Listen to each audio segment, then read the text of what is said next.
Bien-aimés auditeurs et auditrices de l'émission Parle Seigneur, car ton serviteur est à l'écoute.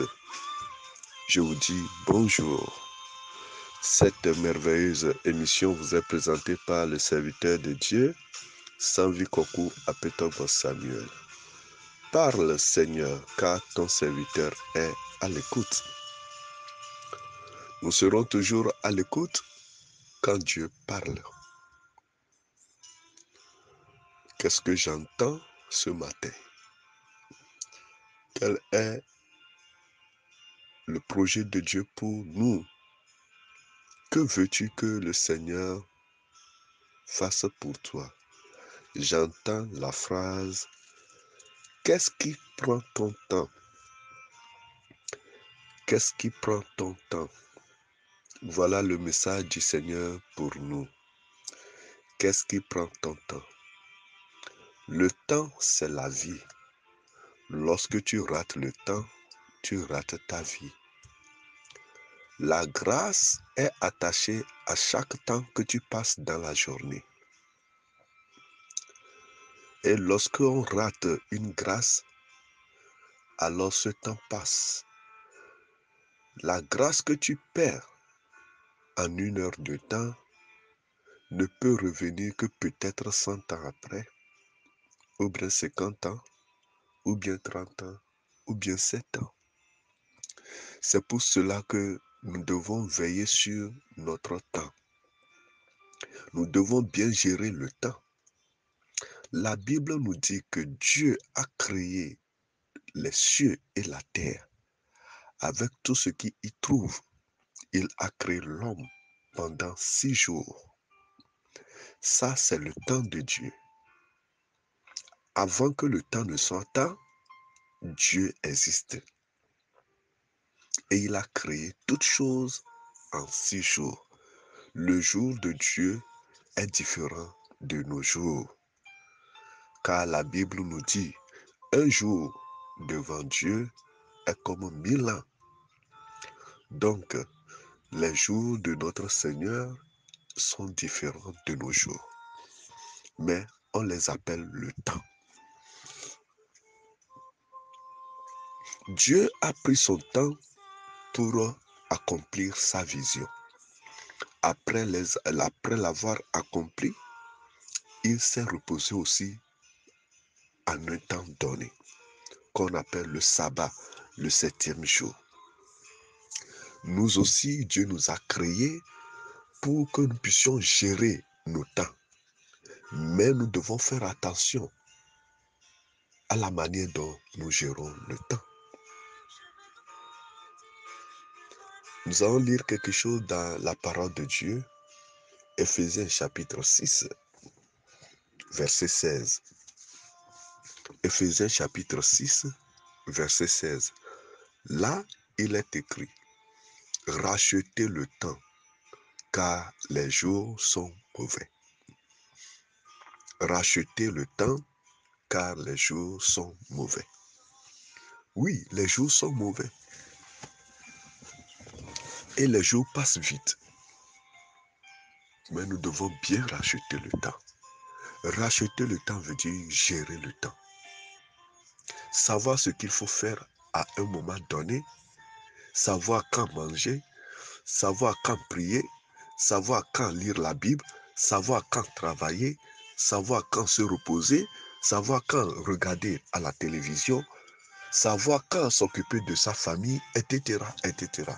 Nous devons racheter le temps. Racheter le temps veut dire aussi de planifier son emploi du temps. Comment est-ce que tu gères ton emploi du temps?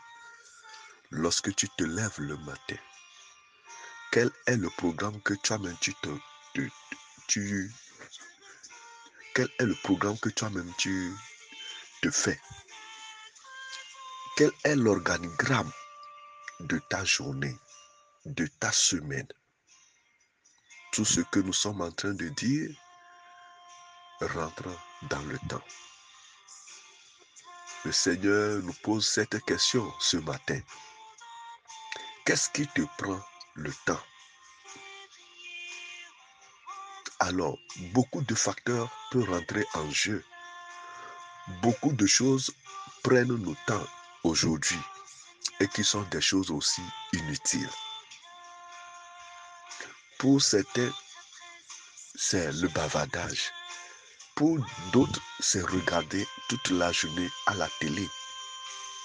Pour d'autres, c'est les réseaux sociaux.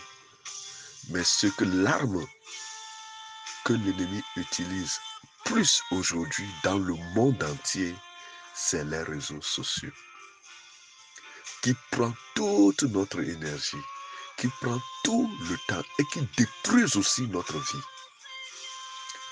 Le foyer est détruit parce que papa s'occupe de son téléphone, maman s'occupe de son téléphone, les enfants aussi s'occupent de leur téléphone. Nous ne veillons plus sur l'éducation de nos enfants à cause de nos occupations par le téléphone.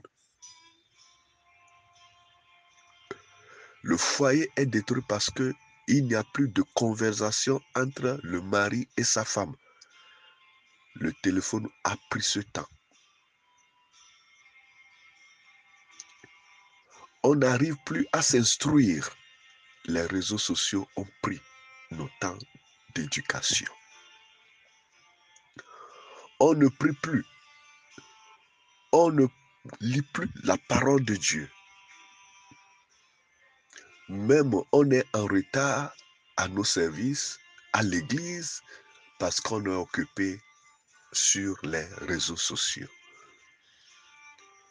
Nous faisons des futilités sur les réseaux sociaux et nous avons oublié notre propre vie. Qu'est-ce qui te prend du temps? Qu'est-ce qui te prend du temps? Autrement dit, qu'est-ce qui détruit ton temps?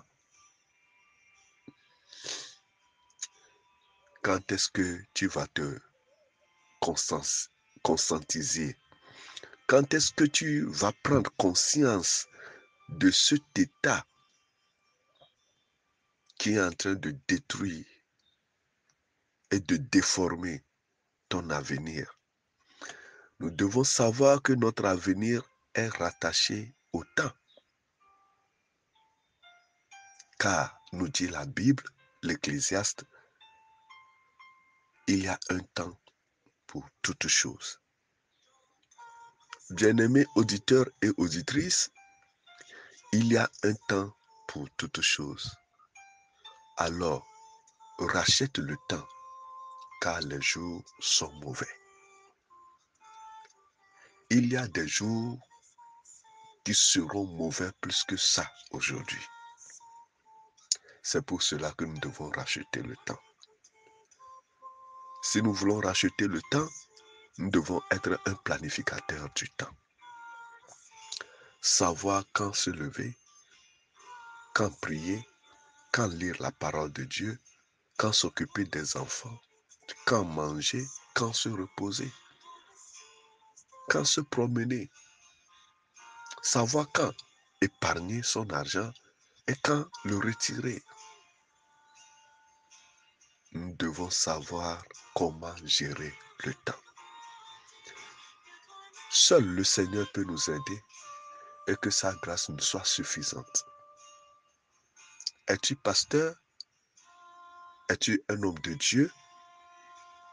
Es-tu un ouvrier? Nous devons tous revenir au temps et bien gérer nos activités.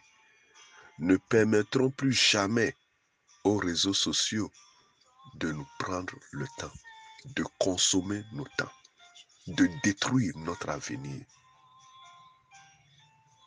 Prends du temps pour méditer ces précieuses paroles. Il n'est pas encore trop tard pour se relever et planifier ta vie, car le meilleur reste toujours à venir. Il y a un adage qui dit « Le temps passé ne revient plus ». Alors, prenons garde et faisons attention lorsque nous gérons nos temps. Que la paix du Seigneur soit avec tout chacun de nous, paix et joie à nos cœurs. À la prochaine. Bye bye.